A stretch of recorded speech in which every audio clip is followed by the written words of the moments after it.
All right. Hey. Hey, hello. How is everybody today? How are you, Deb? I am doing wonderful. How are you? I am good. Good. I am excited to be drinking. That's for sure. Me too. I had to wait till 9 o'clock to pour a glass. No, I'm so sorry. And you know I what? know, I didn't even go into the me. tasting room. So It was killing me. I'm so sorry. But we have our wine in glass. So let's raise a clink clink slancha. Yeah. What's in your glass? So I am drinking our not yet bottled and partially blended, notice it's empty, Cinnabari for 2022. Nice. So we are bottling on the 25th. So we did our blending, and this is the blend, but on a small scale. We haven't put the master blend together. We haven't put the barrels together. I know what you're saying. Yeah, so this is it. So this is our 2022 Cinnabari. What's in your glass? This is an Oregon Pinot Noir, and the bottle's downstairs because I had to share it with Paul. Oh, dang, 2019. 2019. Yeah. Wow. I didn't bring it up. All right.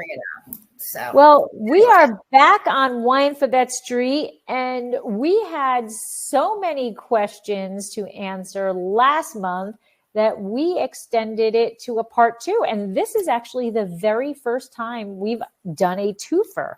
I know. Part 2.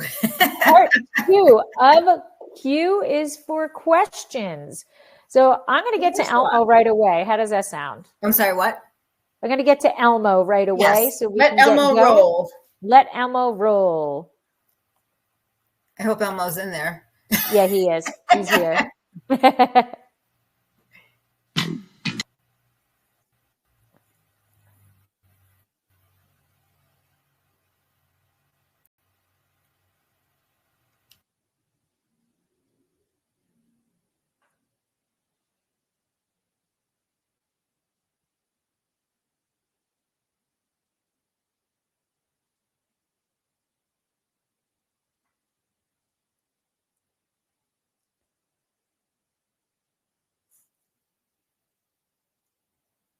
All right. I didn't hear anything. Did you? No. You know what? I think I muted the wrong thing. I'm gonna let's try it one more time. What? I turned off audio. It's turn off audio. That's what I did. Oh, I don't know. I muted over on the sidebar, but maybe I need to mute on the other side, because that's what happened last time. I thought we had it all settled. And then it didn't. But let's try it one more time, and let me try the other mute so I learn. Okay.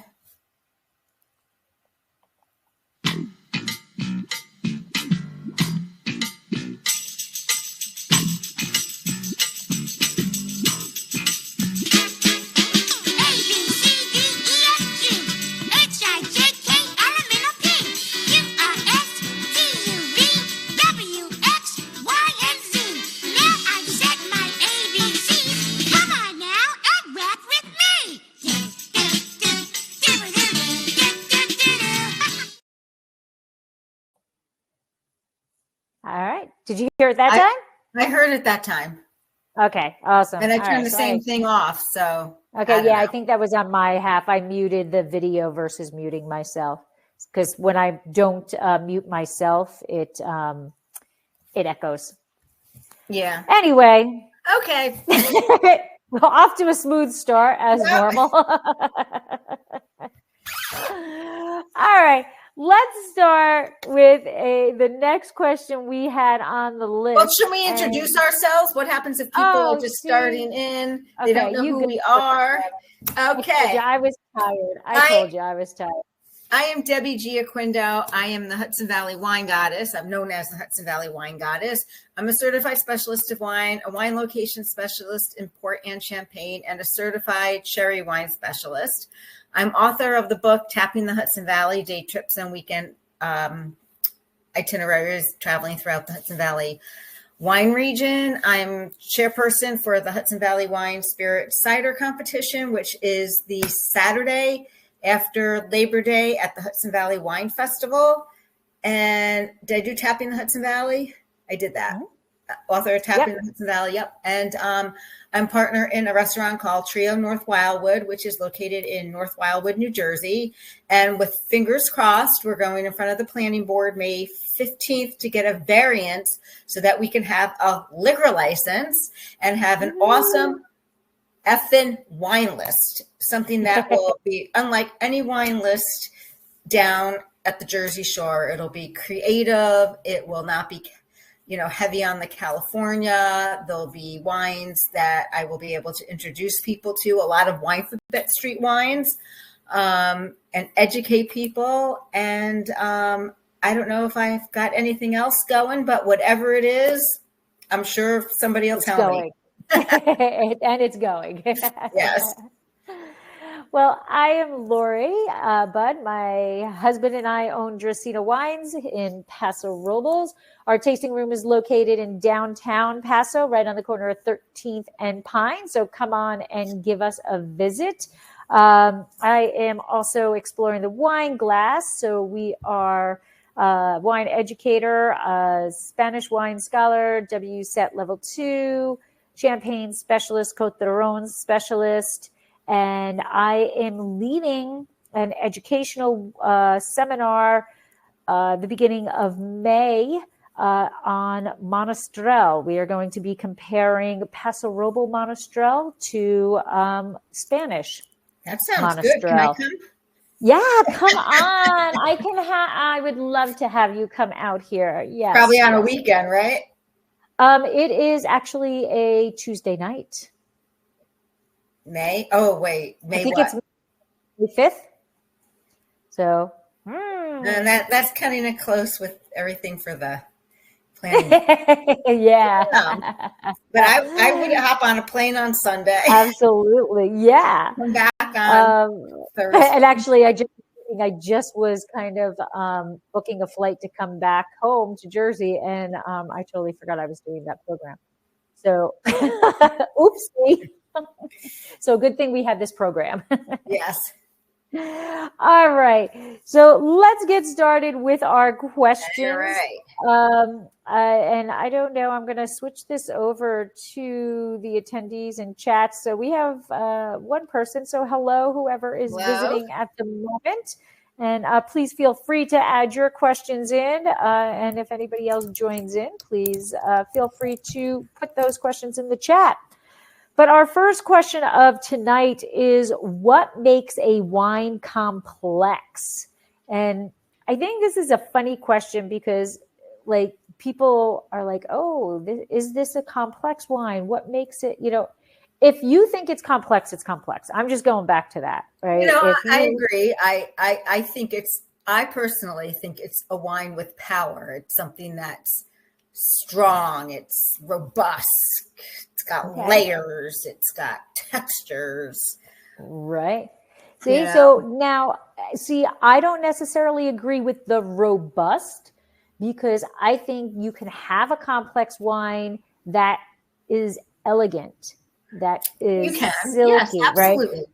So, but the layers, that's what I think is what makes it complex. So we have other terms that are called primary, secondary, and tertiary. Mm-hmm. And I think that a complex wine has those in there to some degree. So a primary flavor or our aroma is from the grape itself. These are things that are ingrained into that grape, and it's just what comes out of that grape. And that primary can be different from vintage to vintage, right? But great, Cabernet Franc has specific primary characteristics, right? The graphite, it's usually a darker fruit, lavenders, things like that, right?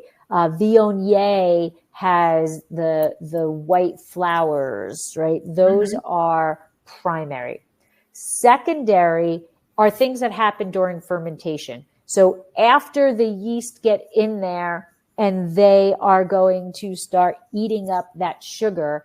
Then we get other flavors and aromatics that come out because of something that the winemaker did. So either, the yeast have done it, or because of the barrel, we get vanilla or something like that. That's secondary.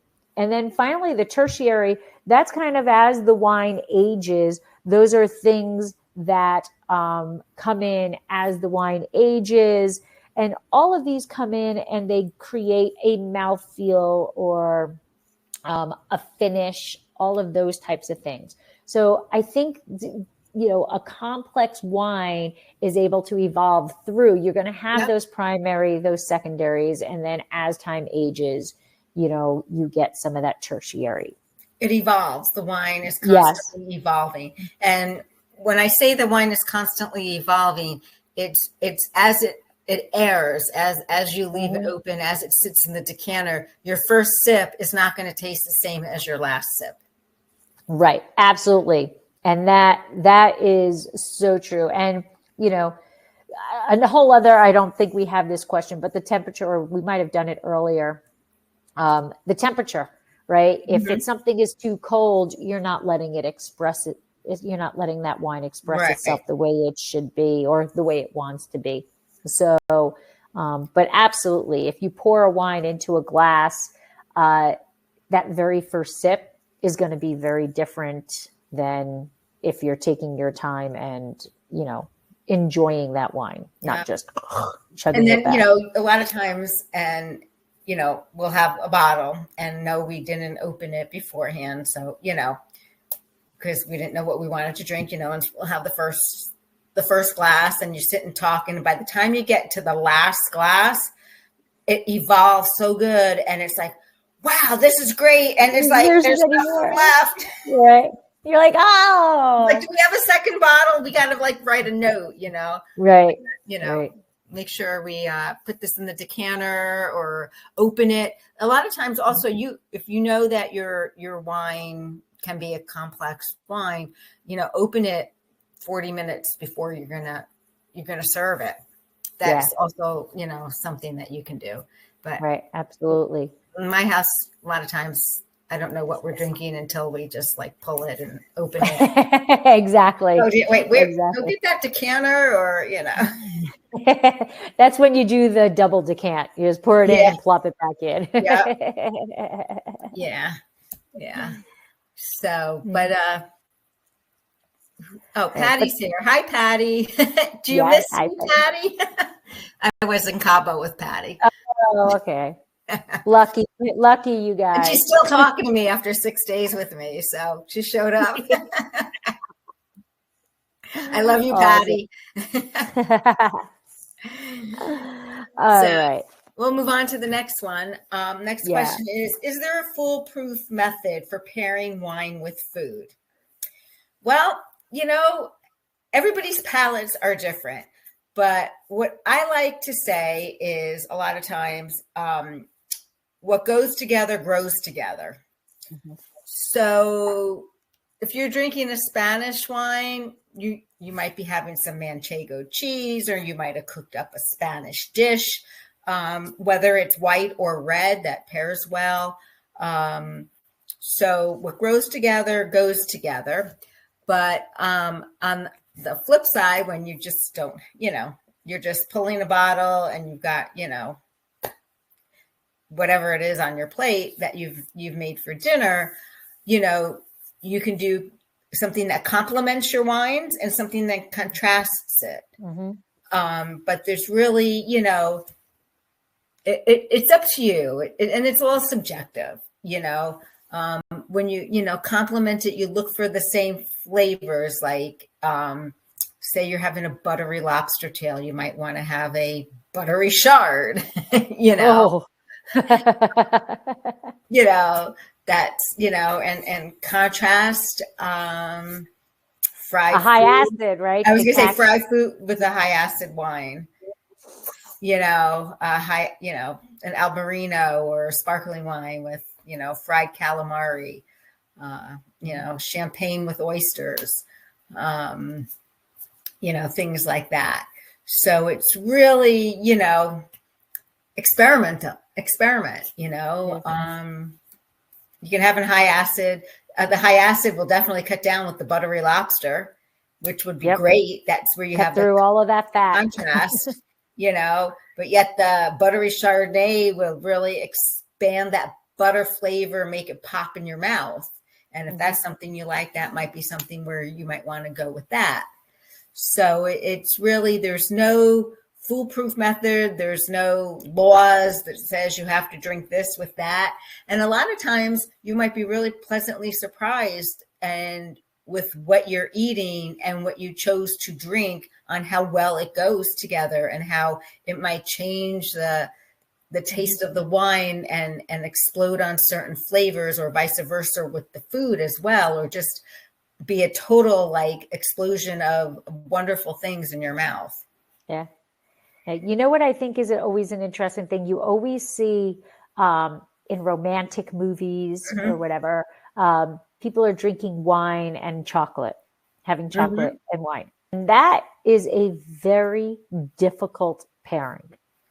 It is. That is a difficult pairing. It is not easy to get the right chocolate with the right wine. But it's everywhere over TV. Because the milk chocolate, the dark chocolate, and the different levels of dark chocolate are all vary with how much cocoa, how pure the cocoa is, all of that type of stuff. Yeah. And it could be bitter, and then you're going to drink a cab, and it's going to make the chocolate more bitter. Oh, yeah. And those tannins will just come on out. Yes. Yeah, it's not going to be good. Yeah. I had a couple of years ago, I was flying on Valentine's Day, and I went into the United Club, and the rare moment they were doing anything for free in the United Club, they had a chocolate and sparkling pairing. How'd that go? They did a really good job. It was although I kind of think that's cheating, because sparkling kind of goes with almost anything. But again, chocolate is a tough one. But they did a pretty good job of the pairing. They had, like a little piece of chocolate, and then you had three little sips and a half of three different sparklings. But I think sparkling is one of the go-to, if I don't know what to pair with it, just throw sparkling at it. Yeah. Yep. And it doesn't have to be champagne. Oh, no. When you think sparkling, it can be, a sparkling wine made in the USA. It could be cava. Yeah. I'm hooked on cava. And I really enjoy a cava. Yeah. I enjoy champagne too. Don't get me wrong. But cava is to me, more of an everyday sparkling wine. Yeah. Because of the way it's priced. Right. Absolutely. You can get some very, very reasonably priced cavas. Yeah. Well, complete sidebar. Champagne, Palmeraie, right? Love their champagne. And they have a California champagne. They have a California sparkling. And when I see that, I will take that all of the time, because it is spectacular, and it really is. It is champagne. It's just made in California, but it's champagne because it's the same cellar master. So they have they're in different parts of the world. I was in a seminar last year. Oh yeah? Yeah. They're wonderful. That's where we should go, Deb. We should add that to our list of. We got to start going soon. I'm not getting any younger. My days are numbered. I know. And so I had people in the tasting room a couple of weeks ago that had gone to France, and they were winging it, and they were trying to go to another champagne house that shall remain nameless, but yellow. And they couldn't get in there, so they accidentally came upon Palmeraie. Oh.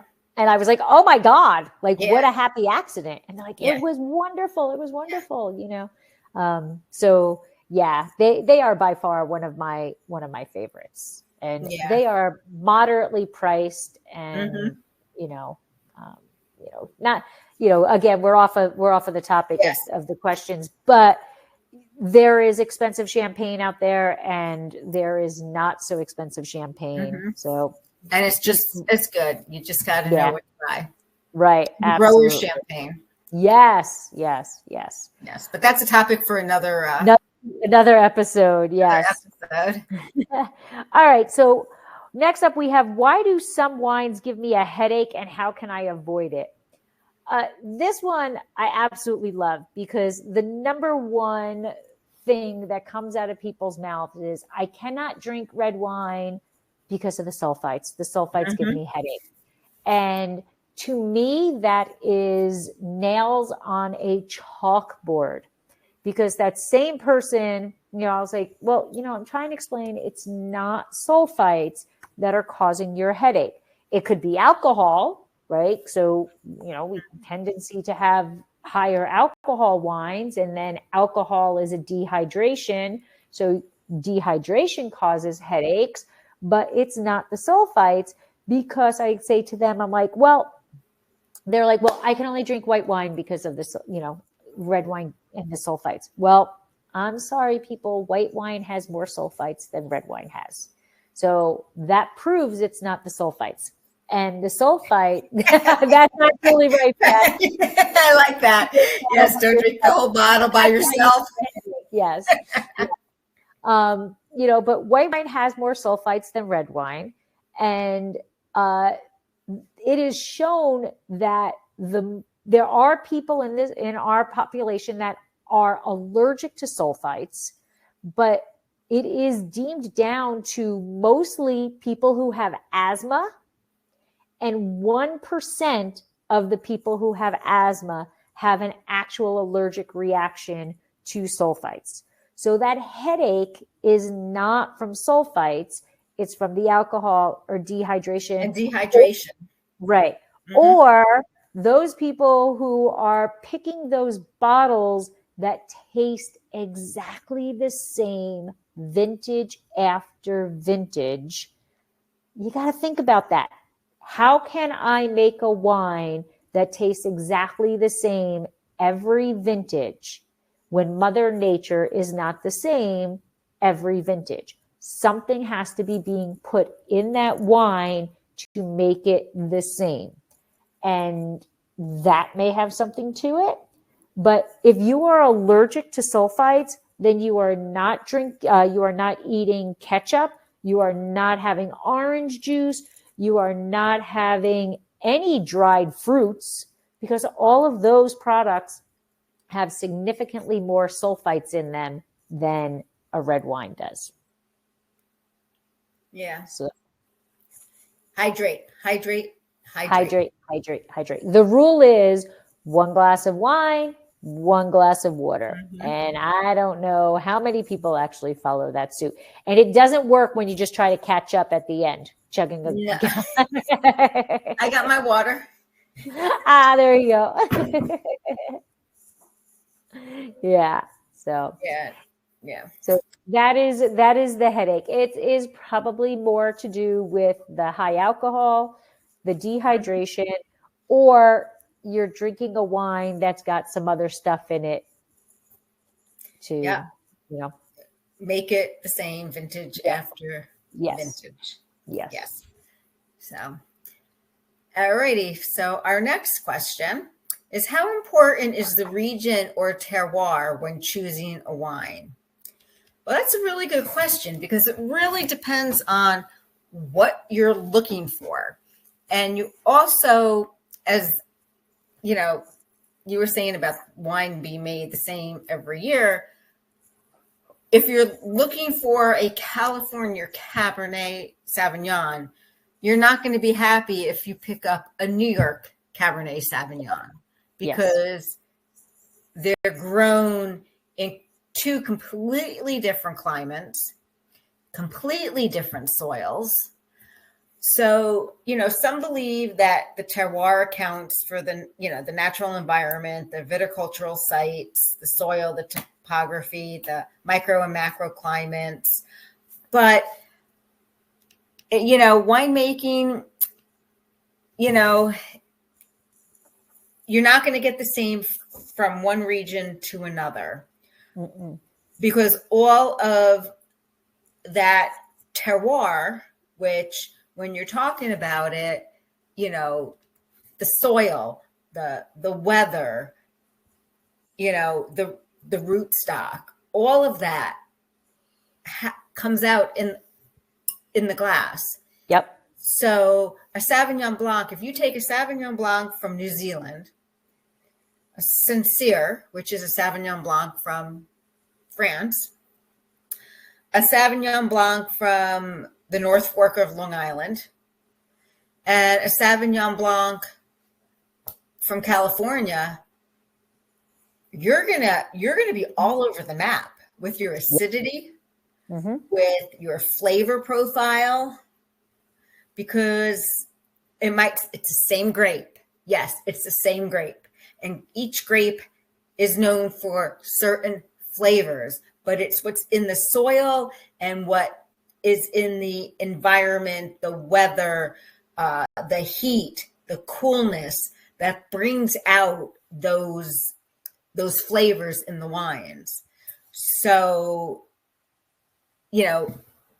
terroir, it is important. It is really important. And, Find the terroir if you like, I have a friend, and I use Anne as a guinea pig a lot because she only drinks New Zealand Sauvignon Blanc. Okay, that's all she drinks. When we were in Italy, we were staying at this farmhouse, and kind of up a hill, and below there was a winery, and we happened to go in there. We got Vernaccia. Well, Anne liked Vernaccia, but that was it. She drank the Vernaccia. I think we ended up buying a case when all said was done. But drank it that night and had a headache the next morning. No headache. You drank whole case. Nobody was allergic to sulfites. But she was like surprised that she liked that. Has she drank that since? Probably not, because she only drinks Sauvignon Blanc from New Zealand. Very specific palate. Yeah, and she likes the terroir. She likes whatever the soils are. She likes that really high, acidic wine. Where Sincere is the same grape, grown in a different climate, different soils. It's got acidity, but it's not that acidity that's going to rub, the enamel off your teeth. So, find the wines that you like, no judgment, and stick to it, and experiment a little too. Yeah. What I had interviewed Nick Goldschmidt of Goldschmidt Vineyards, and he had the perfect, because there is a very long, elaborate definition of terroir. Mm-hmm. But his definition of terroir is all of the shit that I can't put my hands on. Yep. And even in like a vineyard, you have within a vineyard, you can have all these different climates, microclimates. Yeah. One row might have this and might be on a certain soil bed with, clay soil, and another one might be more granite soil, and, and it might be a little higher, so it's cooler up there. So it's pretty amazing though, how all of this put together, affects the grapes. And then you get the wind, and if you're by a body of water or the ocean or the fog coming in, that affects everything. So absolutely. It's kind of complex. Yes.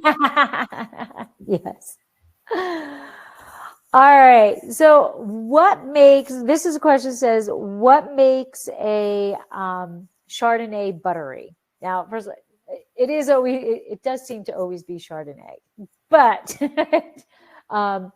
really what makes that buttery flavor is what is occurring because of malolactic fermentation, which is a secondary fermentation.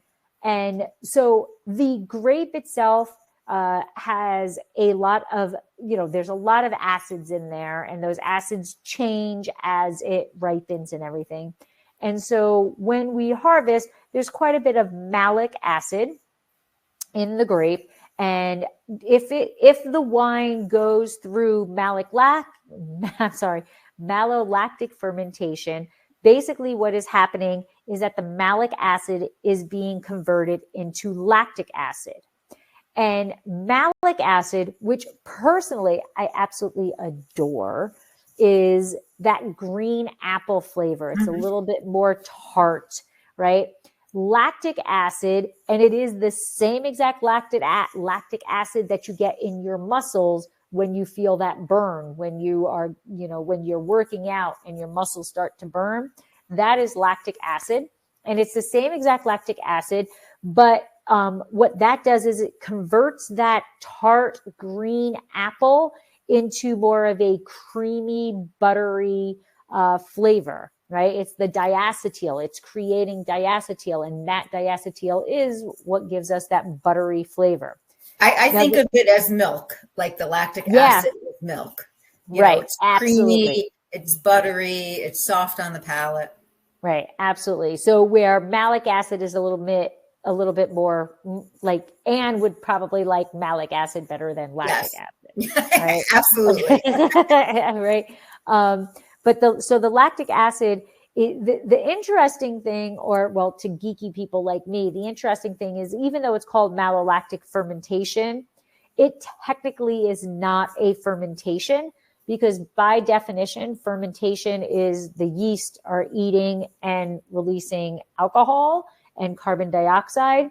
And malolactic fermentation is done by a species of bacteria.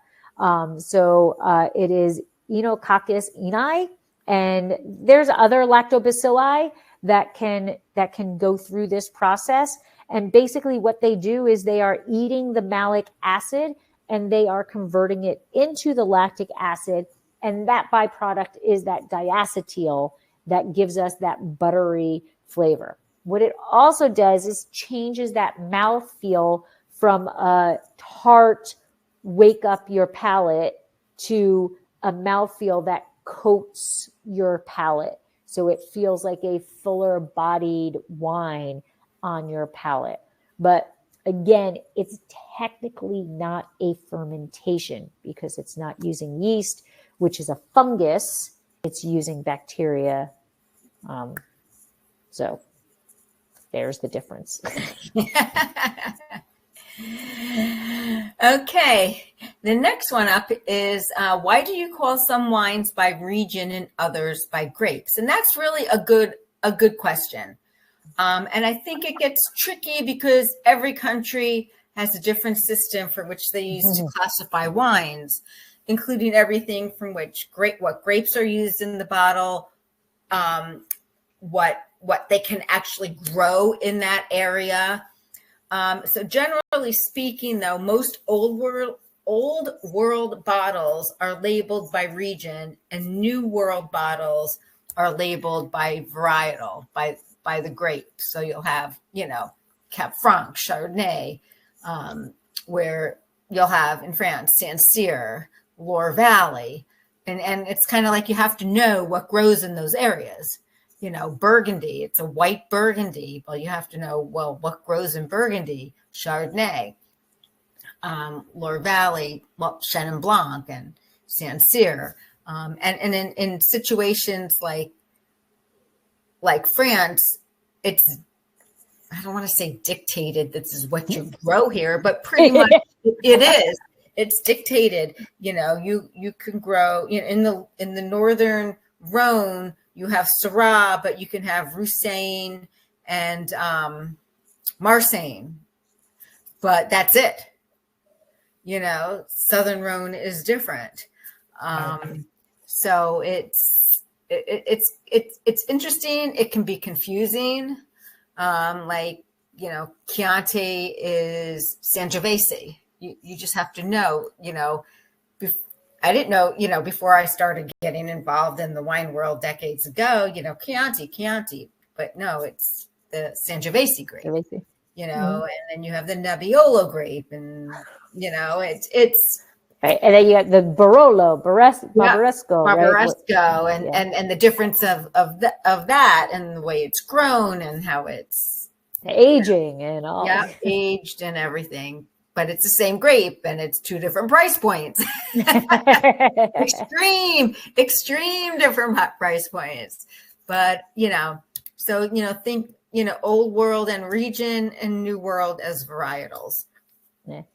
I always think of it as I try to explain it to people that, and this probably isn't 100% correct, but it grasped the concept, is old world has always been about that terroir, right? It's always been about the region, the soil. So they're naming their stuff for that. Where New World is like, look at me. So we're naming it after the grape varieties, right? And if you look at labels, right, the old world, then the winery isn't necessarily the highlight of that label. Where New World, the winery is the highlight of the label. And then somewhere on there is the grape variety. Right? But also what I think is interesting is old world, that's all they grow in whatever that region is, like Burgundy. That's all they grow there, except for the one area where they grow Sauvignon Blanc. But they're not going to grow Chardonnay in the Loire Valley. Right. Could they? Probably. Right. But they're regulated. They can't Yes. call certain things. We don't have the regulations here. No, and wild west. Yes, in the States, if it grows well, thumbs up, bottle it, sell it. And the same thing with like Australia, New Zealand, Argentina, Chile. I had somebody come in yesterday, and it was this cute younger couple, and the woman asked, "Are there any grapes that can't grow here?" And I'm like, "Oh, well, that's a loaded question.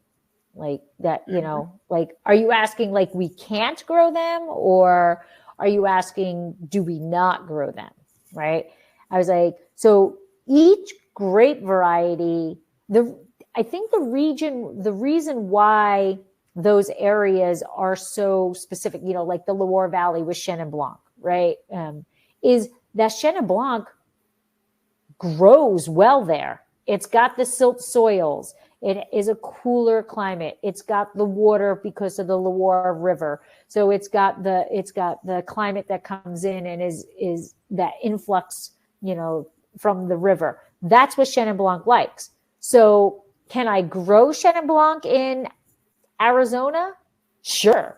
Will it be good?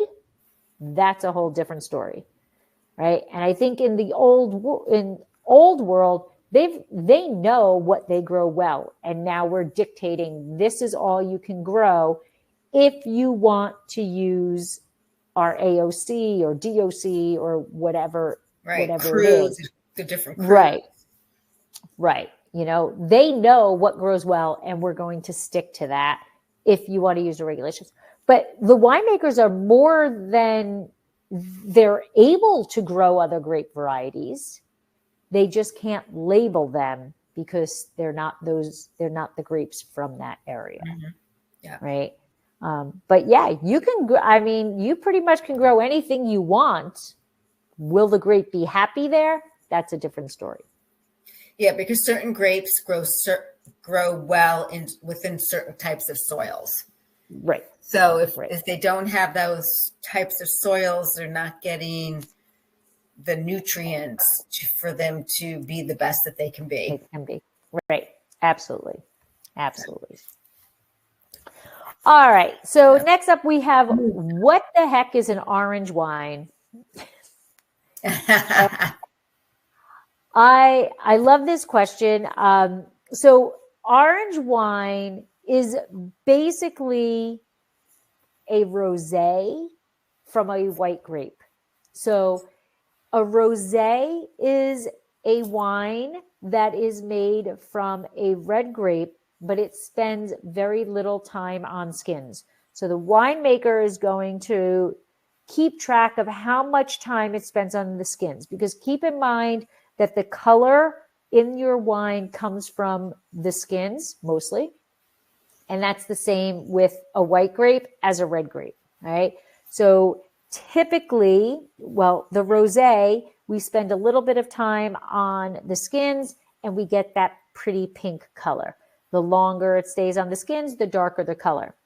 But it's the same for a white grape also. So an orange wine is made in the same process of that, where versus typically a white wine is going to come into the winery and get pressed off the skins immediately, right? We're going to get them off of those skins. Where an orange wine is going to come in and it's going to allow skin contact with those white grapes, going to allow the skin contact, and then it's going to give off that orangey hue, depending on how long it stays in contact with the skins, right? So the longer it stays in contact, the more orange Darker. the wine is, it's going to be. The other thing is that the skins are going to give off tannins. So an orange wine is going to have more tannins to it than if it was processed as a white wine. So that's kind of like a brain twist off, right? Because you're not expecting a lot of tannins in a white wine, but in an orange wine, because it spent time on the skins, it's going to have some tannins. So again, you're going to get some of that drying sensation on your gums. You're going to get a whole different mouthfeel because of that skin contact. But that is all an orange wine is, and it's an acquired taste. I was thinking the same thing. It's an acquired taste. Right? Because again, I think it's because it's a brain F, I think like when we did the episode with Craig and True Vineyards, I mean, my first orange wine that I tasted was his first orange wine that he made, which was not very good. But when we tasted his wine, here it was years later, they honed in on the practice of it. Right. And I think that's really, the winemaker has to hone in on the practice of making orange wine and what they want to achieve, similar to a rosé. And, because you're going to still have the nuances of that white wine. And then you're going to have the skins and the seeds exhibiting some other contrasting flavors to, in that glass as well. Right. And on the sidebar of that, you can make we made a Blanc de Franc, right? I can't wait to taste it. Oh my God, I can't wait for you to taste it. We made a white wine from a red grape. So there's so many things that winemakers can do, right? And in that aspect, even though it was a red grape, we treated it like it was a white wine. Came into the winery and pressed immediately, lots and lots and lots of gentle press, so that we didn't really get that color into the juice, right? So we can have a white wine. We can have from a white grape, we can have a white wine or an orange wine. From a red grape, We can have a red wine and a white wine, and we can have a rosé. So there's lots of things that we can do all in the winery, in the magic behind the scenes of the winery. That's right. And it's all just figuring out what they want to do with those grapes. Yep. Yeah. But it all is the skins. That's the important point. Yeah. It's all about the skins. Got to do one of those. It's all about the skins. Yeah. Oh, that would be a good TikTok video. Yeah. With the grapes, the different grapes. All right. The next question is, can I return a bottle of wine I ordered at a restaurant? Well, you can absolutely return a bottle of wine that you order at the restaurant if it's bad. And I'll go into that a little bit more in depth. But you cannot return it if you just don't like it or it wasn't what you thought it was. Because the restaurant's opening it for you. You chose it based on, whatever your preferences are. And okay, it's a Cabernet Sauvignon, and it might not be up to your, liking. Standard, that's it. Standard, but it is a cab. It might have been an off year. It might have been a rainy year. They might have had to pick the grapes early. There's a lot of different things that go into what makes, the wine. So maybe it was a little thin, but it was good. It wasn't bad. But if you get a wine that is faulted, and this happened to me a while ago, the first time I actually sent a wine back, we're at this restaurant. I can't even remember the name of it, but it was like halfway between Poughkeepsie and Pauline. I think it was Pauline, but anyway, and the wine was it was faulted. It was, whether the bottle or the case was next to a heater or whatever. Oh, wow. And it was bad. And I sent it back and they gave me a really, really hard time, really pissed me off. And then at the end of the evening, the server gave me a hard time. The owner gave me a hard time at the end of the evening. Wow. Yeah. At the end of the evening, the server came up and said the bartender tasted it and it was off. It was bad. So the owner gave you a hard time, but the bartender was like, yeah, she's right. I'm like, I'm not sending this back because I don't like it. I'm sending this back because it's cooked. Give me another bottle of the same wine. Exactly. Like I said, it could have been like stored next to a heater. Something could have happened to it within processing, because it can, the cork might not have gone in right. Yeah. It could have been, it wasn't cork taint. Maybe it was cork taint. This was so long ago, I couldn't tell you, but it was just bad. But, there has to be a major, major fault. Does it taste like wet dog, cardboard? You can Is smell it just completely oxidized? Yeah. Is it vinegar, nail polish remover? Right. These are all things that you want to, think about if the wine is bad. But if it's not what you thought it was, sorry, put the cork in it, take it home with you and order another bottle of wine. Mm-hmm. Take it home and cook with it. Yeah. I was in New York. I think I've only turned back or given back like maybe 2 bottles. And there's been plenty of bottles that I've ordered that I'm like, oh, I'm not a big fan of this. But that's I'm trying a new wine. Right. Yeah. Right. And what I want to say is also, don't be afraid. Don't be afraid to bring to. It is nerve-wracking.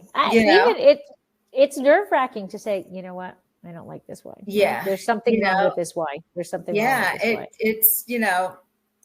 It's don't be afraid to. And also, on the flip side, if you bring home a bottle from the liquor store or the wine store, depending on wherever you are, and the wine is bad, put the cork in it and take it back to the liquor store. Mm-hmm.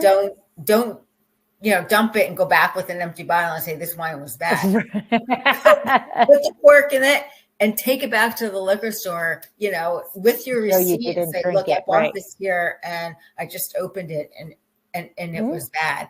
And a good liquor store will take it back, Absolutely. And one step further, as a winery, if you get a corked wine or you get a wine that something is wrong with it, I want you to tell me that. And I will be more than happy to replace that wine. I will ask you, well, what exactly was wrong? And that's not that I'm questioning that you're lying. It's for knowledge for me. Right. Because you need to know what happened to that What bottle. happened, right? And is there other bottles in that harvest, in that lot?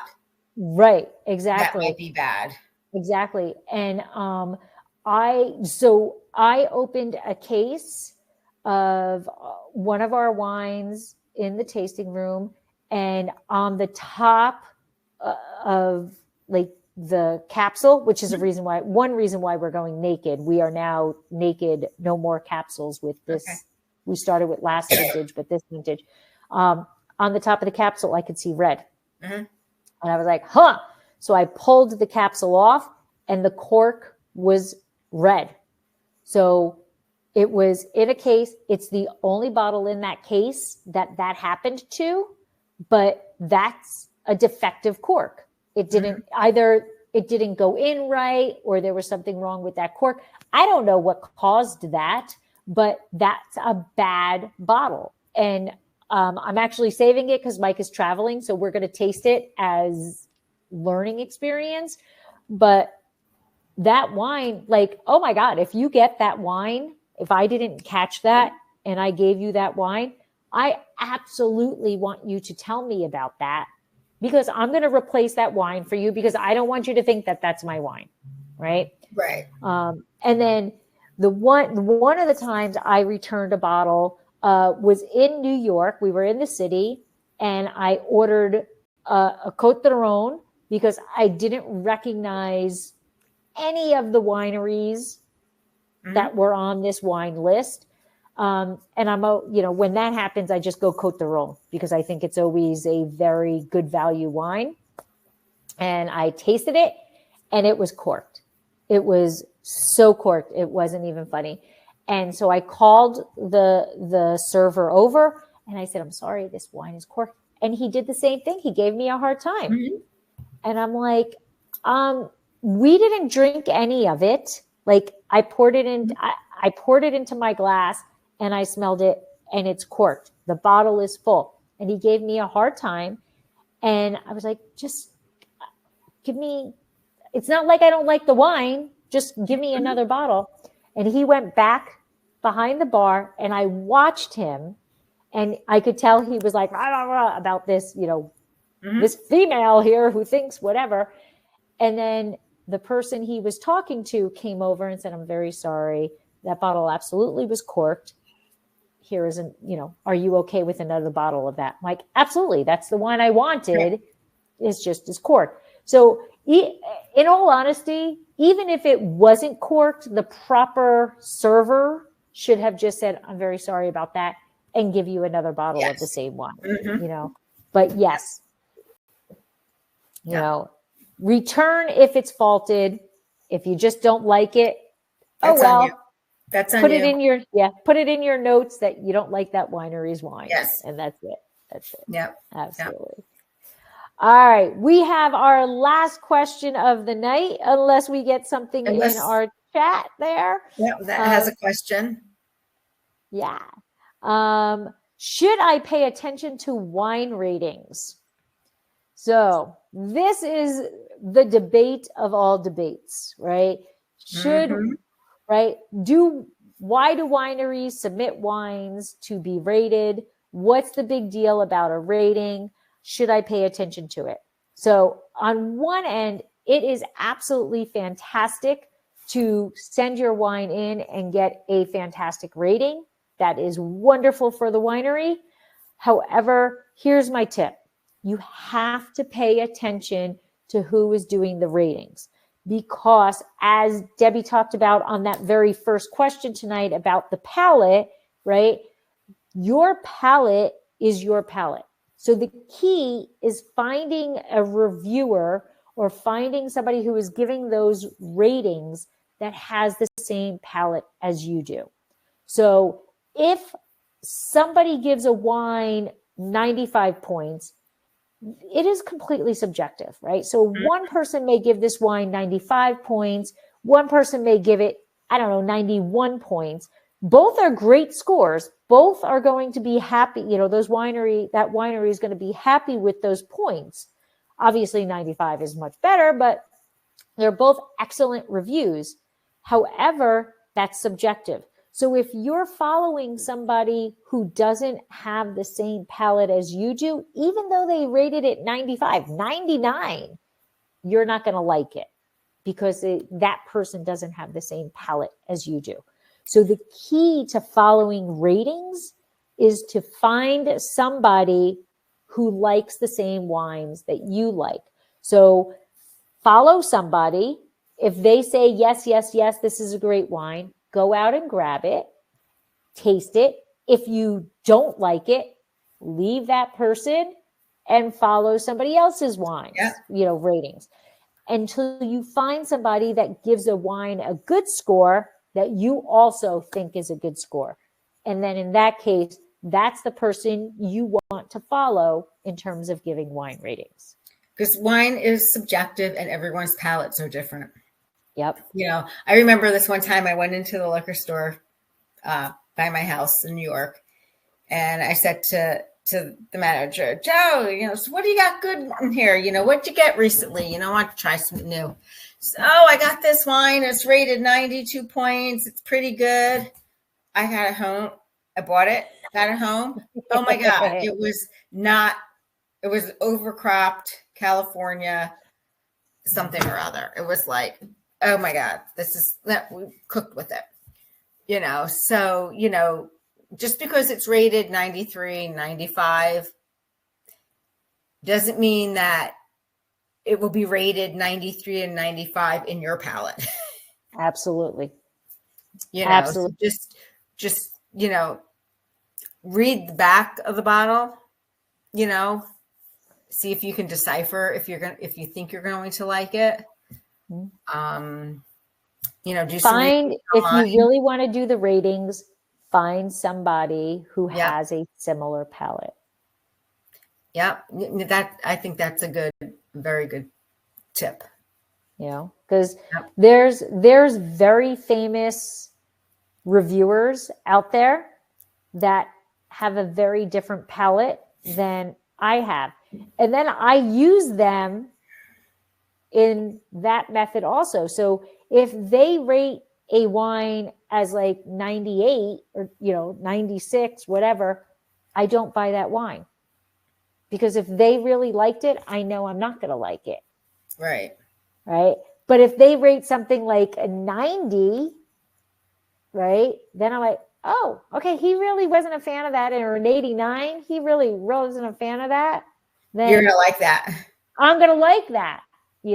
So, it's the fun of wine, of learning what you like and what you don't like and experimenting.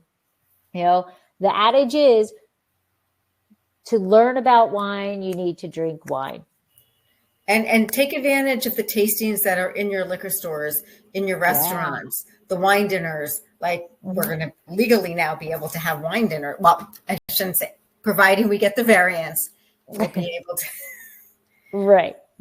And take advantage of that. Learn about different wines, especially in the liquor stores when they have the reps there pouring the wines. Sometimes it's the winery owner, sometimes it's a winemaker that comes in, but definitely,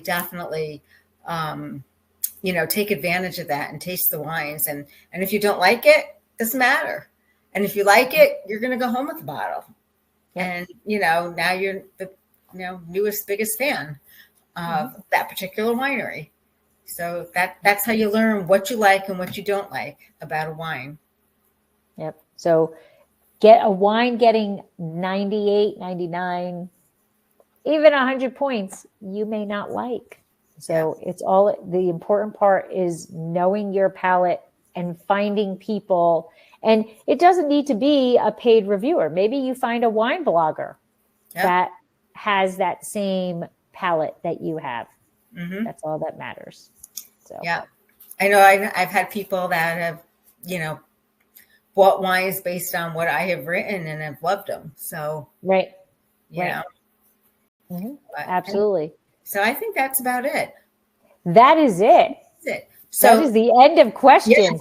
But we have some exciting news about our next episode. Next month, we're talking about the Ratiskelly grape. If I pronounce that correctly, it's a grape from Georgia, if I'm not right, it's from Georgia. And we're going to have Megan Frank from Dr. Constantine Frank Vineyards in the Finger Lakes as our guest. We're not quite sure what day we're going to have it. We have to make sure all our schedules jive on the day. But she's going to be talking about the grape, and her great-grandfather brought it to the Finger Lakes and planted it. And it's going to be a really, really great episode. She's really excited about joining us. She said it's an honor for her to be on our show. So I was just like, no, I think it's an honor for you to be on the, for you to come. To have you to come, yeah. So I'm really excited that she, is going to come and be on the show. And it's going to be a great show because there's a wealth of information that just is from, Dr. Frank. Yep. And so just pay attention to the social media, pay attention. Debbie will be sending out the newsletter. Pay attention to all of that stuff to find out the exact date. We apologize that we're a bit jumpy of what day and what time we're kind of doing this. But life is getting in the way with a lot of things. And we're trying restaurant, winery, all kinds of stuff. But, we should have a date probably by next week. Absolutely. Absolutely. So I did save a little bit. I drank all mine. Oh, all right. Fake clink clink. All right. Take care, guys. We'll see everybody next month. Bye-bye. Bye.